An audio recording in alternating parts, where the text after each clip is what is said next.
ত্রায়াতে নমঃ। হে প্রভু, আপনি অতীত ভবিষ্যৎ বর্তমান এই তিন কালে সত্য। আপনি জগন্নাথ মিশ্রের পুত্র। আপনার পার্ষদ বা ভিত্তরূপী ভক্তগণের, আপনার পুত্রগণের, আপনার শক্তিগণের সহিত আপনাকে বারংবার নমস্কার করি।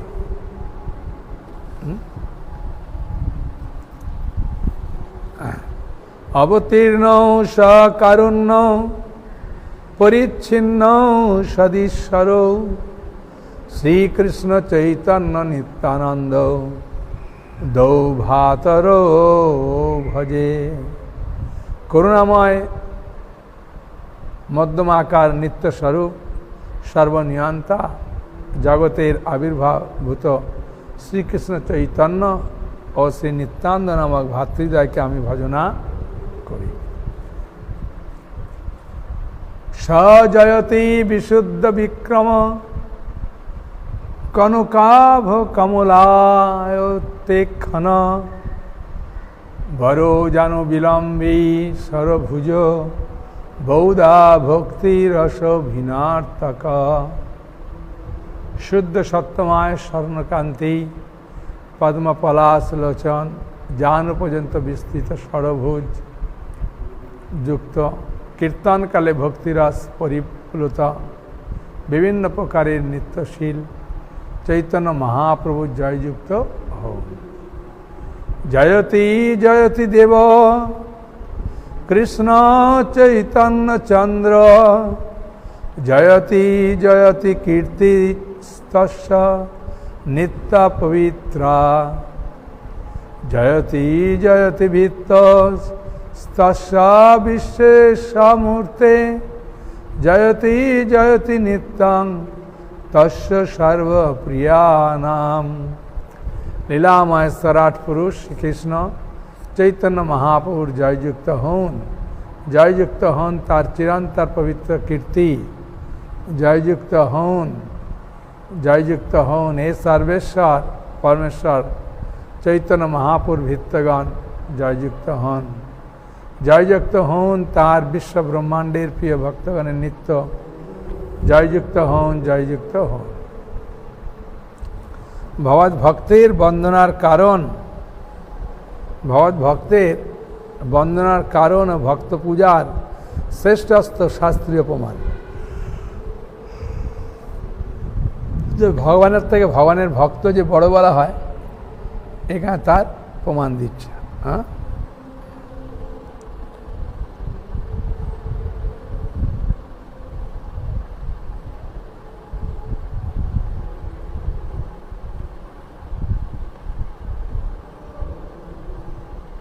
ঠিক আছে।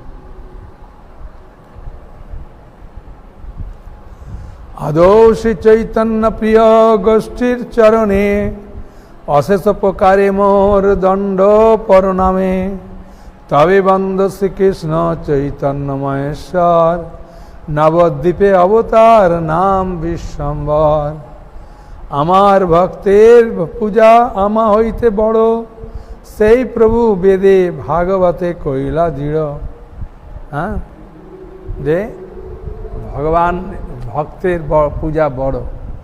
হ্যাঁ, ভগবানের থেকে অনেক সময় আমরা দেখতে পাই, মনে হয় যেমন দেখুন লঙ্কায় হনুমান মহেন্দ্র পর্বত থেকে লাফ মেরে চলে গেলেন, হ্যাঁ, পৌঁছে গেলেন, কিন্তু ভগবানকে ব্রিজ বানাতে হলো।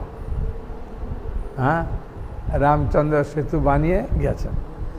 এখন মনে হবে যে প্রভু রামচন্দ্র পারলেন না লাফ দিয়ে যেতে? না, কখনো কোনো ভগবান একটা উদাহরণ দিলে বুঝতে হবে। অনেক সময় ছেলে আর বাবা মারামারি করছে, দেখেছেন? বাচ্চা ছেলের সঙ্গে বাবা মারামারি করে, তা বাবা মনে করলে ও বাচ্চাটাকে ইজিলি শুয়ে বুকের উপরে বসে মারতে পারে, কিন্তু এমনভাবে করে বাবা পড়ে যায়, ছেলে তার বুকের উপরে বসে খুব মারে, হ্যাঁ, আর বাচ্চাটা মনে করে আমি সত্যি করে বাবাকে হারিয়ে দিলাম। হ্যাঁ, বাবা সেটা খেয়ে খুব আনন্দ পায়, মার চেয়ে খুব আনন্দ পাচ্ছে। হ্যাঁ, তা এইরকমভাবে ভগবান তার ভক্তকে কোন কোন আনন্দ দেওয়ার জন্যে এমনভাবে বড় করে তোলে। হ্যাঁ, সেখানে ভগবানও নিজে বলে আমার থেকে আমার ভক্ত বড়, স্বাভাবিক এটা। মদ ভক্ত পূজ্যাভ্যধিকা সর্বভূতেষু সন্মন্মতি।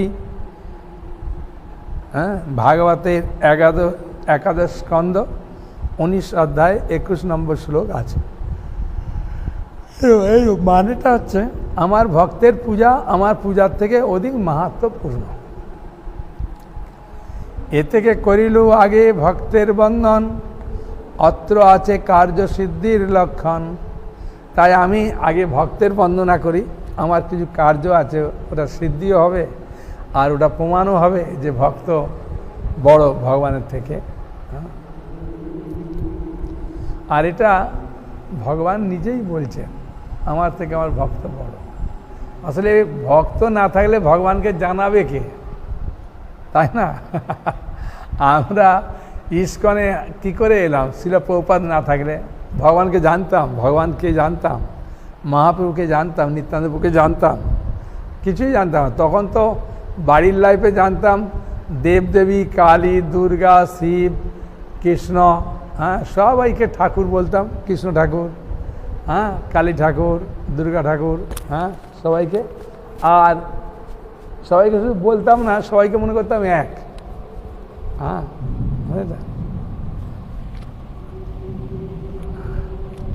যান বীরভূমে যাবেন, মনসাকেই ওরা সব মনে করে, মনসা ঠাকুর। হ্যাঁ, তারপরে চুঁচুড়ায় যাবেন, সেখানে ওরা গণেশকে বলে শেষ, সব থেকে বড়।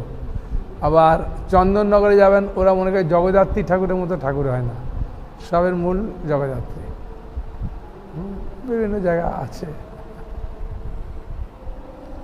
ইষ্টদেব বন্দমোর নিত্যানন্দ রায়, চৈতন্যর কীর্তিস্পুরে যাহারও কৃপায়।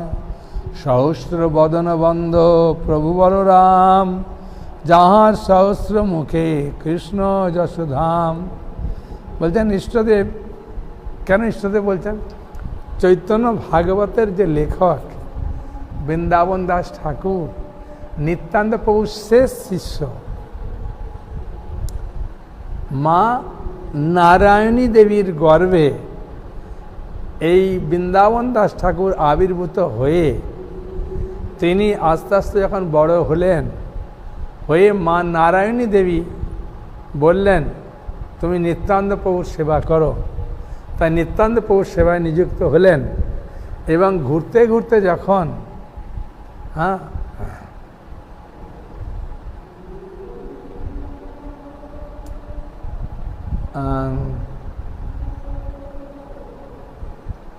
মনে পড়ছে না এই সময়,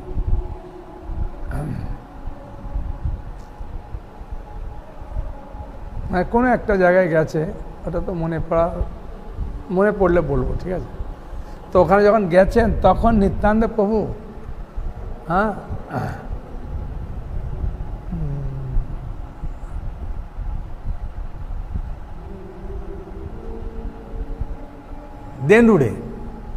দেনুড়ে যখন গেছে, তখন দেনুড়ে একটা জায়গা বর্ধমান জেলা, তা ওখানে যখন গেছেন তখন নিত্যানন্দ প্রভু বললেন, যখন নিত্যানন্দ প্রভুকে সুপারি দিলেন, হরিতকি দিলেন, হরিতকিটা নিয়ে ওই ধেনুড়ে যখন অবস্থান করছেন, তখন নিত্যানন্দ প্রভু বললেন, বৃন্দাবন তুমি এখানে অবস্থান করো, এখানে অবস্থান করে মহাপ্রভুর গুণকীর্তন রচনা করো, দেখো। তাই গুরুদেব হচ্ছেন নিত্যানন্দ প্রভু বৃন্দাবন দাস ঠাকুরের, তারই নির্দেশে এই চৈতন্য ভাগবত লিখেছেন। হ্যাঁ, তা সেই জন্যে তার ইষ্টদেব হচ্ছে নিত্যানন্দ প্রভু। তাই বলছেন ইষ্টদেব বন্দমোর নিত্যানন্দ রায়, চৈতন্য কীর্তিস্ফুরে যাহারও কৃপায়। যার কৃপায় আমার চৈতন্য মহাপ্রভুর লীলা স্মরণ করতে পারি, লিখতে পারি। সহস্র বদনে বন্দ প্রভু বলরাম, আমি সহস্র বদনে প্রভু বলরামকে, কেন বলরামেরই তো প্রকাশ নিত্যানন্দ প্রভু, সেই জন্যে হ্যাঁ, বন্দপ্রভু বলরাম যাহার সহস্র মুখে কৃষ্ণ যশোদাম, এবং বলরাম সবসময় কৃষ্ণের গুণগান করতে ভালোবাসে। হ্যাঁ,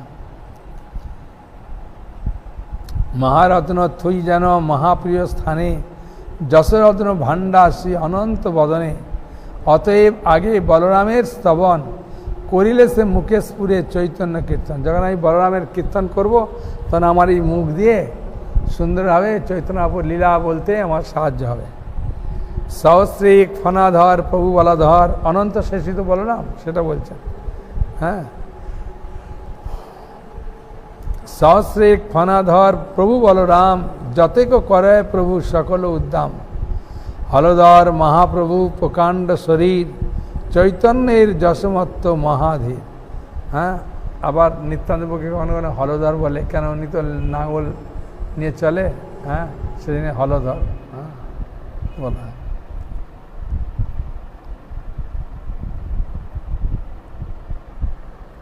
ততোধিক চৈতন্যের প্রিয় নাই আর, নিরবধি সেই দে করেন বিহার, তাহার চরিত্র যেবা শুনে জনে, যেবা জনে শুনে গায়, শ্রীকৃষ্ণ চৈতন্য তার পরম সহায়। তা দেখুন, এই চৈতন্য মহাপুর এই লীলা শুনলে কি লাভ। প্রতি মানে একটা করে কিছু বস্তু বা কিছু বিষয় নিয়ে আলোচনা করার পরে বক্তা যারা শ্রবণ করবে তাদের মাহাত্ম্য বলবে। তো এখানে বললে দেখুন, তার চরিত্র যেবা জনে শুনে গায়, তার চরিত্র মানে বলরামের চরিত্র যদি কেউ শোনে এবং গান গায়, হ্যাঁ মানে গান গায় বলতে কি তার গুণগান করে, শ্রীকৃষ্ণ চৈতন্য তার পরম সহায়, শ্রীকৃষ্ণ চৈতন্য মহাপ্রভু তার পরম সহায় হয়ে যায়। হ্যাঁ, মহাপ্রীত হয় তারে মহেশ পার্বতী, জিহ্বায় স্ফুরে তার শুদ্ধা সরস্বতী, এবং মহাপ্রীত হয়ে যায় মহেশ মানে শিব আর পার্বতী হয়ে যায়, জিহ্বায় স্ফুরে তার শুদ্ধা সরস্বতী, এবং তার জিহ্বা দিয়ে সরস্বতী যেন কথা বলে, এই বলরামের যে গুণগান করে।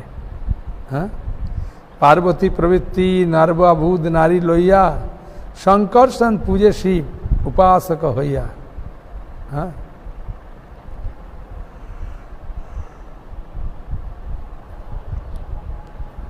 পঞ্চম স্কন্দের এই ভাগবত কথা, সর্ববৈষ্ণবের বন্দে বলরাম গাথা।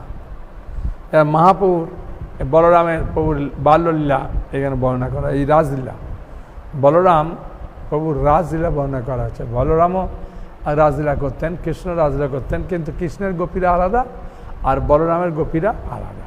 হ্যাঁ, ঠিক আছে। তার রাস ক্রীড়া কথা পরম উদার, বৃন্দাবনে গোপীসনে করিলা বিহার। বৃন্দাবনে গোপীদের সঙ্গে যে বিহার করছেন তার রাসক্রীড়া, সেটা বর্ণনা করবেন। 2 মাস বসন্ত মাধব মধু নামে, হলায়ুধ রাসক্রীড়া কয় পুরাণে, সে সকল শ্লোক এই শুনো ভাগবতে, শ্রীসুখ কয়েন শুনে রাজা পরীক্ষিত। রাজা পরীক্ষিত মহারাজকে সুখদেব গোস্বামী সেই কথা বলছেন ভাগবতমে। কোথায় বলছেন? 10ম স্কন্ধ 65 অধ্যায়ের 17, 18 দুটো শ্লোক, 21, 22 দুটো শ্লোক, এই 4টে শ্লোকে বলছে। দৌ মাসৌ তত্র চাবাত সীন মধুম, মাধমেব চ রাম ক্ষপাপসু ভগবান, গোপীনাং রতি মা বহন।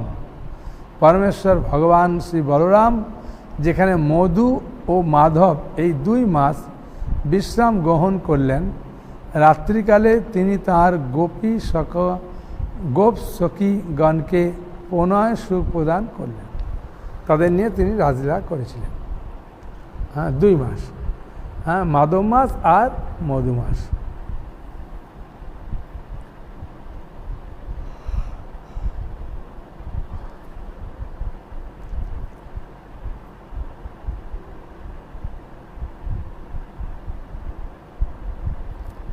পূর্ণচন্দ্র কলা মিষ্টে কৌমুদি গন্ধ বায়ুনা যমুনা পবনে রেমে সেবিতে স্ত্রী গণই বৃতা। বহু রমণীর সঙ্গে যমুনা নদীর তীরে একটি উদ্যান বলরাম আনন্দ উপভোগ করলেন।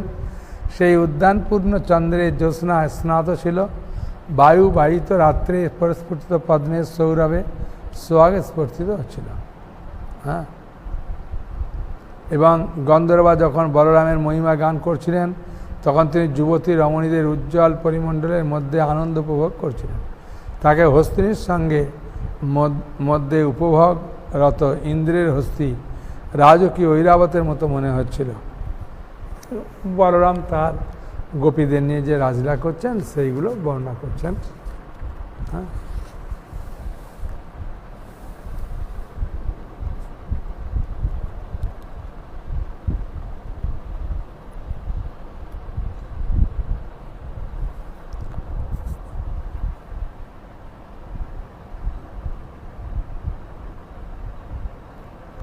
বলরাম বা নিত্যান্ত মাহাত্ম্য প্রীতহীন ব্যক্তি অবৈষ্ণব বা অভক্ত। মানে বলরামের বা নিত্যান্তের যে মাহাত্ম্য এ শ্রবণ করে না সে অভক্ত, হ্যাঁ, বা অবৈষ্ণব।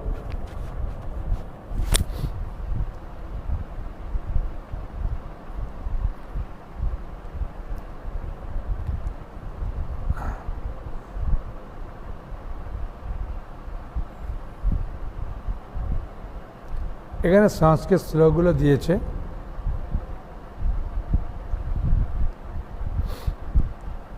ভাগবত যে না মানে সে যবন সমন, তার শাস্তা আছে জন্মে জন্মে প্রভুজন।